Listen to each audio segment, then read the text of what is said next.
ಮದುವೆಯಾದ್ರ ವಿಜಯ ರಾಘವೇಂದ್ರ, ಎರಡನೇ ಮದುವೆ ಆದ್ರ ವಿಜಯ ರಾಘವೇಂದ್ರ. ಒಂದು ಡಾಕ್ಟರ್ ಅನನ್ಯ ಅವರ ಜೊತೆ ಎರಡನೇ ಮದುವೆ ಆದ್ರ ವಿಜಯ ರಾಘವೇಂದ್ರ. ಎಲ್ಲಿ ನೋಡಿದ್ರು ಇದೇ ಸುದ್ದಿ. ಸೊ ಡಾಕ್ಟರ್ ಅವರನ್ನು ಮದುವೆ ಆದ್ರ ವಿಜಯ ರಾಘವೇಂದ್ರ. ಸೊ ಅಷ್ಟಕ್ಕೂ ಯಾಕೆ ಒಂದು ಈ ನಿರ್ಧಾರವನ್ನು ತೆಗೆದುಕೊಂಡ್ರು ವಿಜಯ ರಾಘವೇಂದ್ರ ಅವರು?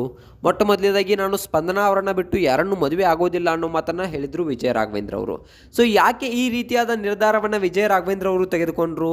ನಾನು ಮದುವೆ ಆಗೋದಿಲ್ಲ ಯಾರನ್ನು ಅನ್ನೋ ಮಾತನ್ನು ಹೇಳಿದವರು ಯಾಕೆ ಒಂದು ಈ ರೀತಿಯಾದ ಒಂದು ನಿರ್ಧಾರವನ್ನು ತೆಗೆದುಕೊಂಡ್ರು? ತಮ್ಮ ಮಗನಿಗೋಸ್ಕರ ಏನಾದರೂ ಈ ನಿರ್ಧಾರವನ್ನು ತೆಗೆದುಕೊಂಡ್ರಾ? ಸಡನ್ನಾಗಿ ಯಾಕೆ ಹೀಗೆ ಚೇಂಜ್ ಆದರು? ಸೊ ಒಂದು ಇನ್ಸ್ಟಾಗ್ರಾಮ್ ಫೇಸ್ಬುಕ್ ಖಾತೆಗಳಲ್ಲಿ ಯಾವ ರೀತಿ ಹಾಕ್ತಾ ಇದ್ರಪ್ಪ ಅಂತಂದರೆ, ಒಂದು ಲಾಯಾಲಿಟಿಗೆ ಇನ್ನೊಂದು ಹೆಸರೇ ವಿಜಯ ರಾಘವೇಂದ್ರ ಅನ್ನೋ ಮಾತನ್ನು ಹೇಳ್ತಾ ಇದ್ರು. ಈಗ ಅದೆಲ್ಲವನ್ನು ಬಿಟ್ಟು ಒಂದು ಡಾಕ್ಟರ್ ಅನನ್ಯ ಅವರ ಜೊತೆಗೆ ಯಾಕೆ ಮದುವೆಯನ್ನು ಆಗೋಕ್ಕೆ ಸಿದ್ಧರಾಗಿದ್ದಾರೆ? ಇದೆಲ್ಲದರ ಬಗ್ಗೆ ಸಂಪೂರ್ಣವಾದ ಮಾಹಿತಿಯನ್ನು ತಿಳಿಸೋಕೆ ಈ ಒಂದು ವಿಡಿಯೋದಲ್ಲಿ ನಾನು ನಿಮಗೆ ಬಂದಿದ್ದೇನೆ. ಸೊ ಮಾಹಿತಿ ಬಗ್ಗೆ ನಿಮಗೆ ಇಷ್ಟ ಆದರೆ ಏನು ಅನ್ನಿಸ್ತೆ ಅನ್ನೋದರ ಕಮೆಂಟ್ ಮಾಡಿ. ಹಾಗೆ ಒಂದು ಈ ವಿಡಿಯೋನ ಎಲ್ಲೂ ಸ್ಕಿಪ್ ಮಾಡಬೇಡಿ, ಕೊನೆವರೆಗೂ ನೋಡಿ. ಈ ವಿಡಿಯೋದ ಬಗ್ಗೆ ಏನು ಅನ್ನಿಸ್ತೆ ಅನ್ನೋದರ ಕಮೆಂಟ್ ಮಾಡಿ. ಹಾಗಿದ್ರೆ ತಡ ಯಾಕೆ ಮಾಡೋದು, ಬನ್ನಿ ಸ್ನೇಹಿತರೆ ವಿಡಿಯೋನ ಸ್ಟಾರ್ಟ್ ಮಾಡೋಣ. ಮೊಟ್ಟ ಮೊದಲನೇದಾಗಿ ಹೇಳಬೇಕಪ್ಪ ಅಂತಂದರೆ, ವಿಜಯ ರಾಘವೇಂದ್ರ ಹಾಗೆ ಸ್ಪಂದನ ಇವರಿಬ್ಬರು ತುಂಬ ಚೆನ್ನಾಗಿ ಒಂದು ಅನ್ಯೋನ್ಯವಾಗಿ ಜೀವನವನ್ನು ನಡೆಸ್ತಾ ಇದ್ರು.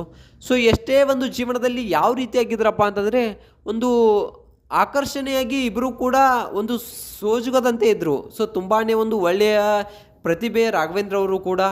ಸೊ ತುಂಬಾ ತಮ್ಮ ಹೆಂಡತಿಯನ್ನು ತುಂಬ ಪ್ರೀತಿಸ್ತಾ ಇದ್ರು ಒಂದು ಸ್ಪಂದನಾ ಅವರನ್ನು. ಸೊ ತುಂಬಾ ಒಂದು ಆಯಸ್ಕಾಂತದಂತೆ ಇಬ್ಬರು ಒಬ್ಬರನ್ನೊಬ್ಬರು ಬಿಟ್ಟಿರಲಿಲ್ಲ. ಸೊ ಇಂತಹ ವಿಜಯ ರಾಘವೇಂದ್ರ ಅವರು ಒಂದು ಸ್ಪಂದನಾ ಅವರು ಮರಣ ಹೊಂದಿದಾಗ ತುಂಬಾ ಒಂದು ನೋವನ್ನು ಆಘಾತಕ್ಕೀಡಾದರು.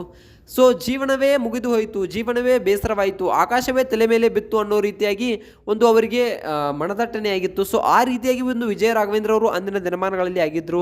ಅದಾದ ನಂತರ ಒಂದು ವಿಜಯ ರಾಘವೇಂದ್ರ ಅವರು ರಿಕವರಿ ಆಗಲಿಕ್ಕೆ ಒಂದು 5 ರಿಂದ 6 ತಿಂಗಳುಗಳು ಬೇಕಾಯಿತು. ಸೊ ಅವರು ರಿಕವರಿ ಆಗೋದಕ್ಕೆ ಮುಖ್ಯ ಕಾರಣ ಅಂದರೆ ಅವರ ಮಗ ಅಂತಕ್ಕಂಥದ್ದನ್ನು ನಾವು ಇಲ್ಲಿ ಹೇಳ್ಬೋದು. ಇಲ್ಲ, ನಾನು ನನ್ನ ಮಗನಿಗೋಸ್ಕರನಾದರೂ ಬದುಕಲೇಬೇಕು ಅನ್ನೋ ಒಂದು ನಿರ್ಧಾರವನ್ನು ತೆಗೆದುಕೊಂಡು ವಿಜಯ ರಾಘವೇಂದ್ರ ಅವರು ಅವತ್ತು ಒಂದು ಸ್ಫೂರ್ತಿಯಾಗಿ ನಿಂತು ಸೊ ಇವತ್ತು ತಮ್ಮ ಮಗನನ್ನು ಬೆಳೆಸ್ತಾ ಇದ್ದಾರೆ. ಸೊ ಇವತ್ತಿಗೂ ಕೂಡ ಮತ್ತೆ ಒಂದು ಯೂಟರ್ನ್ ಆಗಿಬಿಟ್ಟು ಸೊ ತಮ್ಮ ಫೀಲ್ಡ್ಗೆ ಕಾಲಿಟ್ಟಿದ್ದಾರೆ. ಇಲ್ಲ, ನನ್ನ ಹೆಂಡತಿ ಎಲ್ಲೂ ಹೋಗಿಲ್ಲ, ನನ್ನ ಹೆಂಡತಿ ಇಲ್ಲೇ ಇದ್ದಾಳೆ ನನ್ನ ಮಗನೊಂದಿಗೆ ಅನ್ನೋ ಮಾತನ್ನು ಒಂದು ಅವತ್ತು ಹೇಳಿಕೊಂಡು ಎದ್ದು ನಿಂತ್ಕೊಂಡು ಸೊ ಅವತ್ತಿನಿಂದ ಸ್ಟ್ರಾಂಗ್ ಆಗಿ ನಿಂತಂಥವ್ರು ನಮ್ಮ ವಿಜಯ ರಾಘವೇಂದ್ರ ಅವರು ಅಂತಕ್ಕಂಥದ್ದನ್ನು ನಾವು ಇಲ್ಲಿ ಹೇಳ್ಬೋದು. ಸೊ ಈಗ ನೋಡಬೇಕಪ್ಪ ಅಂತಂದರೆ, ವಿಜಯ ರಾಘವೇಂದ್ರ ಅವರು ಅನನ್ಯ ಅವರೊಂದಿಗೆ ಮದುವೆ ಆಗಿದ್ದಾರೆ, ಡಾಕ್ಟರ್ ಅನನ್ಯ ಅವರೊಂದಿಗೆ ಅನ್ನೋತಕ್ಕಂಥ ಮಾಹಿತಿಗಳು ತುಂಬಾ ಕೇಳಿ ಬರ್ತಾ ಇವೆ. ಸೊ ಇಷ್ಟಕ್ಕೂ ಏನಾಯಿತು, ಯಾಕೆ ಈ ರೀತಿ ಮಾಡಿದ್ರು ವಿಜಯ ರಾಘವೇಂದ್ರ ಅನ್ನೋದ್ರ ಬಗ್ಗೆ ಈ ಒಂದು ವಿಡಿಯೋದಲ್ಲಿ ಸಂಪೂರ್ಣವಾದ ಮಾಹಿತಿಯನ್ನು ನಾನು ಕೊಡ್ತೀನಿ. ಸೊ ವಿಡಿಯೋನ ಎಲ್ಲೂ ಸ್ಕಿಪ್ ಮಾಡಬೇಡಿ, ವಿಡಿಯೋನ ಕೊನೆವರೆಗೂ ನೋಡಿ. ಹಾಗಿದ್ರೆ ಬನ್ನಿ ಒಂದೊಂದೇ ಮಾಹಿತಿಯನ್ನು ತಿಳ್ಕೊಂಡು ಹೋಗೋಣ.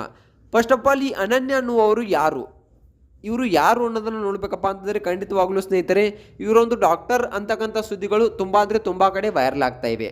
ಆದರೆ ಆ್ಯಕ್ಚುಲಿ ಇವರೊಬ್ಬರು ಡಾಕ್ಟರ್ ಅಲ್ವೇ ಅಲ್ಲ. ಸೊ ಇವರು ಒಬ್ಬ ಇಂಜಿನಿಯರ್, ಒಂದು ಇಂಜಿನಿಯರ್ ಗ್ರ್ಯಾಜುಯೇಷನನ್ನು ಕಂಪ್ಲೀಟ್ ಮಾಡ್ಕೊಂಡವರು ಈ ಡಾಕ್ಟರ್ ಅನನ್ಯ ಅವರು. ಸೊ ಯಾಕೆ ಮತ್ತೆ ಡಾಕ್ಟರ್ ಅನನ್ಯ ಈ ರೀತಿಯಾಗಿ ಒಂದು ವಿಜಯ ರಾಘವೇಂದ್ರ ಹಾಗೆ ಅನನ್ಯ ಅವರಿಗೆ ಒಂದು ಸಂಬಂಧವನ್ನು ಕಲ್ಪಿಸಲಾಯಿತು? ಸೊ ಇವರೇನಾದರೂ ಮದುವೆ ಆದರೆ ಇದರ ಬಗ್ಗೆ ನೋಡಬೇಕಪ್ಪ ಅಂತಂದರೆ, ಖಂಡಿತವಾಗ್ಲೂ ಇಲ್ಲ ಸ್ನೇಹಿತರೆ. ಡಾಕ್ಟರ್ ಅನನ್ಯ ಹಾಗೆ ವಿಜಯ ರಾಘವೇಂದ್ರ ಇವರು ಯಾವುದೇ ಮದುವೆಯನ್ನಾಗಿಲ್ಲ. ಸೊ ಒಂದು ಸೋಷಿಯಲ್ ಮೀಡಿಯಾಗಳಲ್ಲಿ ತುಂಬ ಚಿತ್ರಗಳು ವೈರಲ್ ಆಗ್ತಾ ಇವೆ. ಸೊ ಇನ್ನು ನೋಡಬೇಕಪ್ಪ ಅಂತಂದರೆ, ಇವರಿಬ್ಬರು ಒಂದು ಮೂವಿಯನ್ನು ಮಾಡ್ತಾ ಇದ್ದಾರೆ. ಸೊ ಆ ಮೂವಿಯಲ್ಲಿ ಬರ್ತಂಥ ಕಾಸ್ಟ್ ಇವರು ಒಂದು ಡಾಕ್ಟರ್ ಆಗಿ ಒಂದು ಕಾರ್ಯವನ್ನು ನಿರ್ವಹಿಸ್ತಿರ್ತಾರೆ ಅನನ್ಯ ಅವರು. ಸೊ ಇವರು ಅವರಿಬ್ಬರ ನಡುವಿನ ಒಂದು ನಡವಳಿಕೆ ಹಾಗೆ ಆ ಒಂದು ಪಾತ್ರಕ್ಕೆ ಒಂದು ತಕ್ಕಂತೆ ಒಂದು ಆ್ಯಕ್ಟನ್ನು ಮಾಡುವಾಗ ಕೆಲವೊಂದಿಷ್ಟು ಫೋಟೋಗಳು ವೈರಲ್ ಆಗ್ತಾ ಇವೆ.